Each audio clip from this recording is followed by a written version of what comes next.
bronze se caractérise par le développement et l'essor d'une agriculture raisonnée, du commerce et d'un artisanat spécialisé, dessinant le portrait d'une société hiérarchisée qui tire profit des ressources naturelles et maîtrise un large panel de techniques artisanales avec des artisans spécialisés dans la métallurgie ou l'orfèvrerie.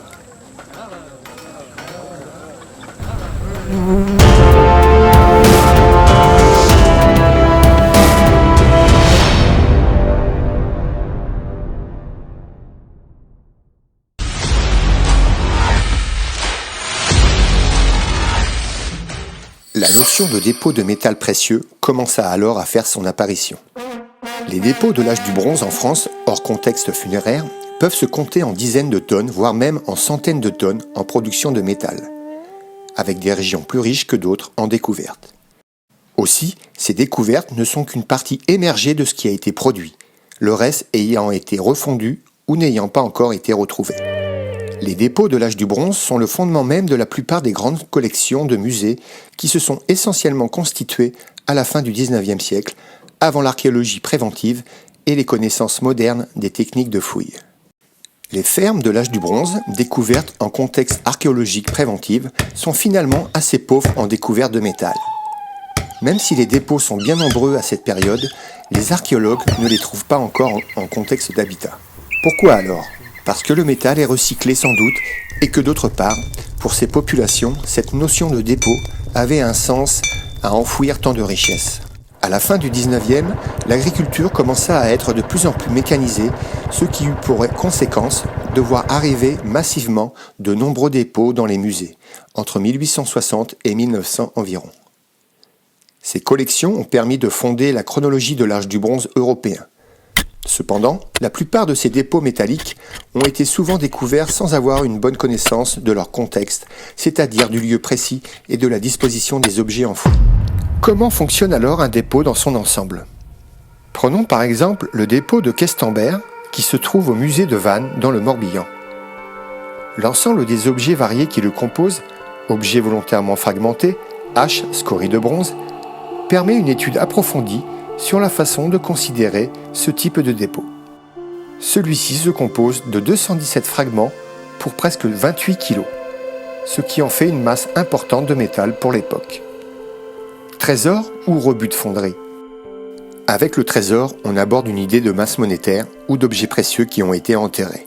Deux exemples de trésors en or massif pour illustrer cette idée, découverts dans le Pas-de-Calais avec ce dépôt de Ballington et celui de Guînes. On peut apercevoir une ceinture découverte par des particuliers en 1999. Cet objet exceptionnel, par sa manufacture et son travail d'orfèvre, est pourtant importable, inutilisable de par son poids, 2,6 kg. Il s'agit en fait d'un torque géant sous l'appellation de ceinture. Pourquoi donc avoir enterré ces objets ? Et pas n'importe où en plus. En milieu humide, dans des anciens marais. L'or étant déjà sûrement considéré comme métal précieux à l'âge du bronze, puisque généralement, on va produire en or des objets exceptionnels. Mais le cuivre et le bronze étaient-ils considérés comme précieux ? Sans contestation, le lingot d'or est un trésor, mais le lingot de cuivre. La définition du lingot en général, c'est une pièce de métal coulée d'une forme simple et standardisée. Comme ici, en Allemagne, avec ce dépôt de 796 lingots bars. Vous vous imaginez la richesse que cela représente ? Cette découverte du bronze ancien, du nord des Alpes, peut s'expliquer par son contexte géologique, avec la présence de gisements de cuivre faciles à exploiter qui ont boosté cette dynamique de production entre 2200 et 1600 avant notre ère. Ces barres étaient associées, liées entre elles, par lots de 10 ou 15. Peut-on y voir une notion de proto-monnaie dans cet acte standardisé, dans ces moulages ? Trésor oublié ou offrande ? En France, quelques dépôts de lingots bars sont connus comme celui découvert dans la Somme par un archéologue bénévole en 2005 sur le bord de la baie. Il contenait 71 lingots bars de cuivre. Lieu intéressant quand on sait les échanges à cette époque avec l'Angleterre notamment. Les échanges entre l'Est et l'Ouest existaient bien également. Car des analyses ont démontré que le métal dont étaient composés ces lingots provient bien de l'Est de l'Europe. Ce qui fait le propre de l'âge du bronze, justement, c'est cette idée d'échange. Échanges commerciaux avec d'autres producteurs, mais également échanges spirituels avec les dieux. Quand on dépose un objet pour l'offrir, c'est une forme de marchandage. Les objets que l'on dépose, on leur donne une valeur, et cette valeur est à la hauteur de ce que l'on veut obtenir en échange. Quand on fait une offrande à un dieu, on lui demande quelque chose. Les dépôts étaient-ils destinés à être cachés ou au contraire à être retrouvés ?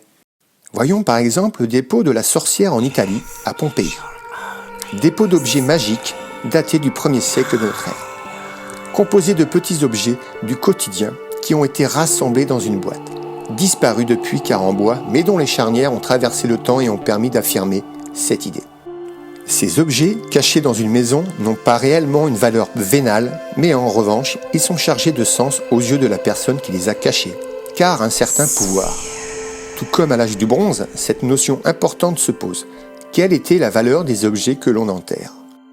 Faisons un petit tour au Louvre pour découvrir ce dépôt de Tôde en Égypte, découvert en 1936 près de Luxor. Trésor composé principalement de petites coupelles en argent, 153 au total, dont le métal provient de Grèce.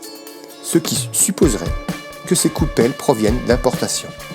Alors pourquoi est-ce qu'un dépôt qui vient de l'étranger, surtout à l'âge du bronze, a éventuellement plus de pouvoir ou est plus valorisé qu'un objet qui aurait été produit localement ? Peut-être parce que ces objets qui viennent d'ailleurs accroît encore la valeur des pièces que l'on offre. Dans un tout autre registre, le dépôt de l'Arnaud, dans le Jura, découvert en 1865, sans contexte archéologique, composé de 1800 objets qui sont pour la plupart des fragments, 70% au total, ce qui en fait l'un des plus gros dépôts européens. Ces objets usés, cassés, bons pour la refonte, sont considérés comme un dépôt de fondeur, endroit où sûrement le fondeur de l'époque avait caché son stock de métal.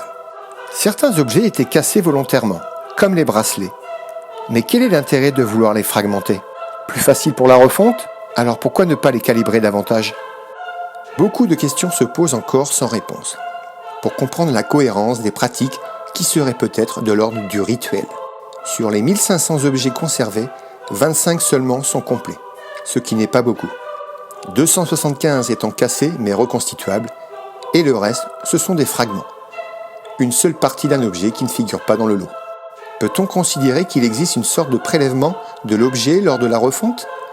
Une part pour le fondeur et une autre pour le dieu.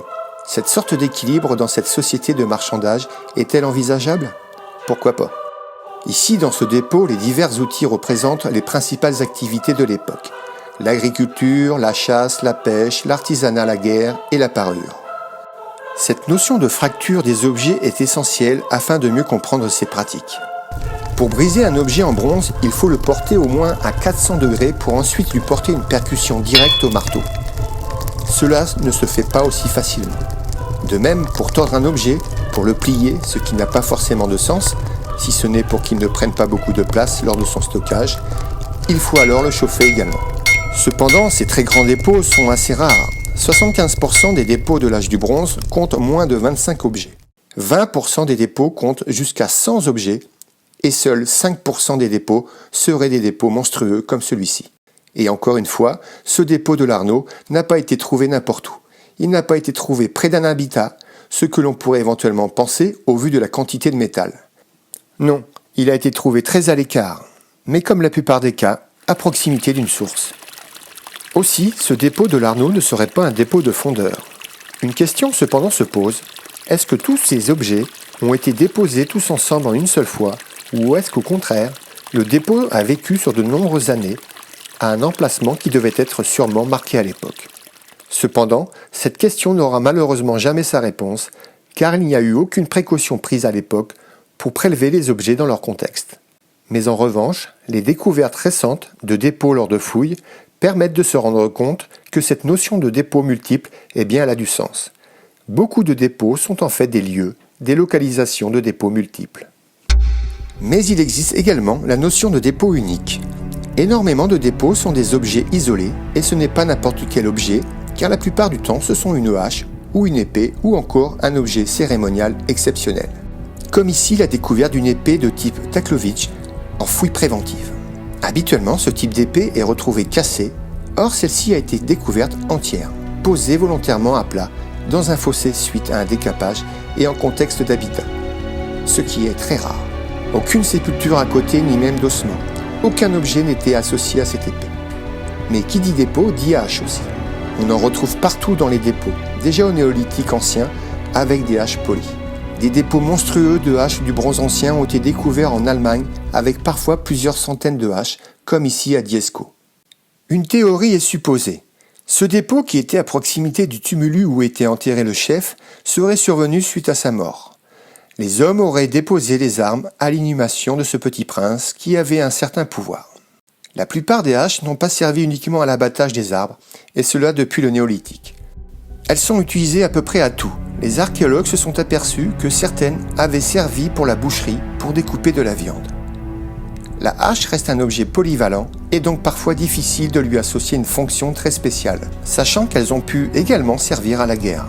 Tout comme ici à Tollandsee, en Allemagne, dans cette vallée où les archéologues estiment entre 2000 et 6000 guerriers qui auraient été impliqués dans une bataille vers 1250 avant notre ère. Beaucoup de corps découverts mais très peu de métal. Très peu d'épées avec beaucoup de gourdins et de pointes de flèches qui ont laissé beaucoup de blessures sur les squelettes, mais très peu de blessures à l'épée ou à la hache. Les spécialistes pensent que le métal n'est pas si fréquent que ça. Alors à quelle élite étaient destinées les épées en métal sur ce champ de bataille parmi tous ces guerriers présents ? D'autant plus que la recherche ADN des corps a révélé que ces hommes venaient de toute l'Europe, donc considérés comme des mercenaires et non comme des guerriers locaux qui se sont battus. En France, au bronze ancien, il n'y a pas de dépôt monstrueux comme celui-là, sans doute parce que la production n'est pas encore très importante. Cela change au bronze moyen vers 1600, où l'on voit apparaître des dépôts type de haches d'une trentaine, cinquantaine, voire centaine. La production de haches explose au bronze moyen, avec des productions en série comme les haches à talons. Au cours de l'âge du bronze, la hache prend une nouvelle notion avec cette idée de hache lingot, comme le dépôt de Ternay du bronze moyen, retrouvé dans le Rhône avec 58 haches essentiellement en cuivre et toutes brutes de fonte et normalisées. Cette découverte fait penser au lingot-bar que je vous ai parlé plus haut. Alors pourquoi ce lingot a la forme d'une hache ? Peut-on y voir une force symbolique culturelle ? On enfouit, mais pas n'importe quelle matière, puisque le métal, c'est une matière précieuse, recyclable, dont on peut faire tout ce que l'on veut avec. Ce qui va changer le regard des hommes sur cette matière. On dépose, mais pas n'importe où. La plupart des dépôts sont retrouvés dans des zones topographiques remarquables. Des points hauts, à mi-pente, ou à proximité d'un habitat fortifié, au sommet d'une colline, au col d'une montagne, dans une grotte, ou bien alors dans une fissure de rocher. Des paysages qui sont loin de l'habitat, mais qui sont suffisamment remarquables pour servir de référence. Beaucoup de dépôts rituels, également en milieu humide, donc fluvial, lacustre, source, tourbière, marais. Comme avec cette photo de ce dépôt danois découvert dans une tourbière qui a pu révéler la présence d'ossements d'animaux qui accompagnaient l'objet en métal. Cela impliquerait tout un rituel, une cérémonie pour un dieu ou pour les ancêtres. Tout comme ce dépôt de tourbière en Suède, découvert en 1986 par un cultivateur tout à fait par hasard. Dépôt de 16 boucliers en bronze. Chaque bouclier a été déposé par deux et les archéologues ont constaté qu'il y a eu 8 dépôts puisqu'ils se sont aperçus qu'il y avait une fine couche de dépôt entre chaque paire de boucliers. Ces boucliers, qui font 70 cm de diamètre, avec un état de conservation remarquable, ont peut-être été utilisés comme cymbales pour faire du bruit. On enterre parfois des objets de cérémonie, des objets exceptionnels comme le fameux dépôt de Nebra, découvert en 1999 en Allemagne par un particulier utilisateur de détecteurs de métaux. Ce disque étudié, son contexte archéologique est un peu compliqué et remis en cause aujourd'hui. Une polémique s'installe sur sa datation, les archéologues de Munich attribuant ce disque pour la période de l'âge du fer, remettant le doute sur la datation de l'âge du bronze. Pour comprendre cet objet, il faut enlever au départ ces 2 bandes sur le côté et la barque représentée en bas. Il y avait à la base 32 petits points considérés comme étant des étoiles, le soleil et la lune représentés. Par la suite, ce disque a été modifié en y rajoutant des bordures qui ont caché une partie de la carte du ciel. Ce disque, qui faisait office de calendrier, a perdu un peu de son sens, puisqu'une partie a été oblitérée, puis on y a rajouté une barque céleste. Donc ce disque a une vraie histoire. Il a évolué à travers le temps, et manifestement, à un moment donné, peut-être n'a-t-il eu plus de sens pour ces populations, et c'est à ce moment-là qu'il a été enterré avec ses 2 épées. Tout comme ce cône en or, découvert en 1844 dans la Vienne, où 3 autres spécimens existent en Allemagne. Ce dépôt d'objets uniques serait des chapeaux cérémoniels. Tout comme le disque solaire de Nebra, il pourrait s'agir d'un calendrier avec ce décor magnifique et cette étoile solaire à 11 branches, caractéristique de tous les autres cônes. Inutilisable par la suite, il a été enfoui. Un autre dépôt, découvert dans la Manche, à Agneaux, attribué au début de l'âge du fer, avec ses 59 haches à douille, où là encore la notion d'enfouissement est bien choisie. On est sur un ancien site de nécropole, lieu sacré. Aussi, il existe des dépôts surtout d'armes et d'épées dans les lacs et les rivières. Certains endroits sont des lieux privilégiés qui permettent de retrouver des armes non abîmées. Certains dépôts peuvent être associés à une personnalité précise, dans une sépulture symbolique d'un cavalier, avec une panoplie d'objets comme ici en Allemagne, à Vaudrezange. On y a retrouvé une épée qui a été déposée, cassée, mais entière et plein d'éléments qui se rattachent aux chars et aux cavaliers. De même, les casques ne se retrouvent essentiellement que dans des contextes de dragage, comme sur ce cliché pour ces casques de falaise dans le Calvados qui ont été retrouvés emboîtés 3 par 3 et au nombre de 9 au XIXe siècle. Et puis, autre objet que l'on ne découvre une fois de plus qu'en contexte de dépôt, jamais en sépulture, ce sont les cuirasses. Il y en a une trentaine de connus en Europe, uniquement des fragments dans les dépôts, et seulement une vingtaine entière, dont 9 au musée de Saint-Germain-en-Laye. Ces très belles cuirasses, qui sont une production particulière, on ne les connaît qu'en Grèce, dans les Balkans et dans l'arc nord-alpin. Il n'en existe pas ailleurs.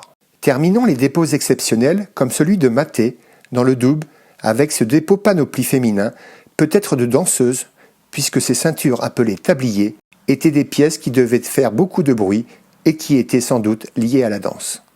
Quelques 1500 objets vieux de 3 millénaires, attribués à une femme de haut rang, ont été mis au jour par hasard dans une forêt de Franche-Comté. Depuis 3000 ans, le bois communal de Mathé recelait sous terre un trésor caché dans un vase de céramique. Il s'agit d'une parure de bijoux complète, appartenant à une princesse à l'âge du bronze. Ce dépôt a été découvert par hasard fin 2006 par un utilisateur occasionnel de détecteurs de métaux.